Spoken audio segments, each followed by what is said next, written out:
তিন রকমের ধর্মের লোক বেশি আছে, খ্রিস্টান, ইসলাম আর হিন্দু। 100 জন খ্রিস্টানকে যদি একই প্রশ্ন করে তোদের ভগবানকে, একবারই বলবে আমাদের ভগবান ঈসা মসীহ, যিশু ক্রাইস্ট। মুসলমানকে জিজ্ঞাসা করবে 3 থেকে 5 মানে মৃত্যুর আগে পর্যন্ত, যাকে এই তোদের ভগবানকে, একই উত্তর দেবে, ভাই আমাদের ভগবান হলো আল্লাহ।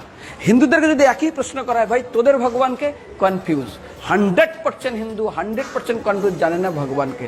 দ্বিতীয়ত, যদি তুই মুসলমানকে জিজ্ঞাসা হয় তোরা মসজিদে কেন যাচ্ছিস, ওদের শেখানো হয় মসজিদে যেতে হবে নামাজ আদায় করার জন্য।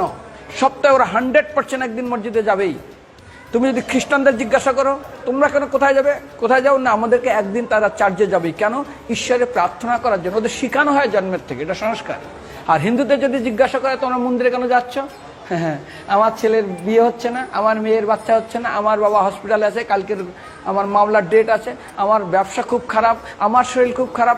99.99 হিন্দু জানে না মন্দিরে কেন আসা উচিত, তাদের ভগবানকে মৃত্যুর পরে কোথায় যাবে। মুসলমানকে জিজ্ঞাসা করবে মৃত্যুর পর কোথায় যাবে, বলবে ভাই নামাজ রোজা যদি না করি দোজকে যাব, অর্থাৎ নরকে যাব।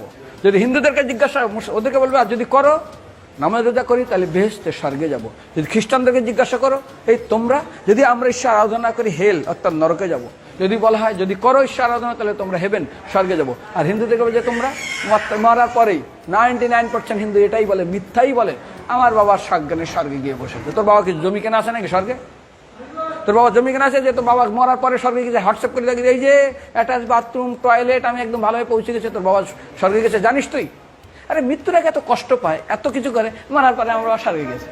আরে যখন পুলিশে কোনো কয়েদি কোনো অপরাধীকে ধরে 2-4 ডান্ডা মারে, তারপর থানায় গিয়ে আরো ট্রিটমেন্ট করে, তারপরে কোর্টে বিচারে, তারপর জেল কাটে, মৃত্যুর আগে এত কষ্ট করে আমরা মারা যাই, মারার পরে আমার বাবা স্বর্গে গিয়ে বসে আছে, ওর বাবার জন্য জমি কেনা আছে না, এরকম বলা যাবে না। এই জন্য আমাদের শাস্ত্র বলে পরলোকগত, স্বর্গীয় বলে না।